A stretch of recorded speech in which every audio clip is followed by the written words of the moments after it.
Good morning সবাইকে আমার নতুন একটি ব্লগে এবং নতুন একটি দিনে তোমাদের সকলকে জানাই অনেক অনেক স্বাগত।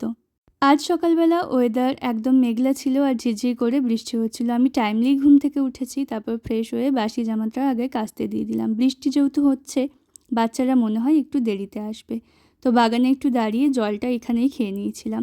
আর তারই মধ্যে বাচ্চারা পড়তেও চলে এসেছিলো, ওদেরকে পড়ানোর ফাঁকে একটু চা খেয়েছিলাম।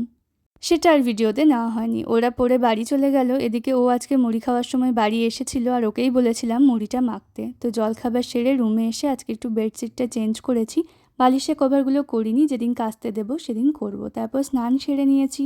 এদিকে আমার দুটো কেকের কাজও ছিল। দুপুরবেলা হালকা একটু বৃষ্টিও হয়, আর এর মাঝে লাঞ্চ করেছিলাম। আজকে আর কোনো সময় বা রেস্ট পাইনি। এটা বিকালবেলা কেকগুলো প্যাকিং করব। এটা হচ্ছে একটা কাজ যেটা এমনি খাওয়ার জন্য নিয়েছিল, তো সেটা প্যাকিং হয়ে গিয়েছে। এটা আর একটা যেটা জন্মদিন উপলক্ষে নিয়েছিল, নামও লেখা আছে, সেটাও প্যাকিং করে ডেলিভারি দিয়ে দিয়েছিলাম। তারপরে আমার ভীষণ মাথা ব্যথা আরম্ভ হয়।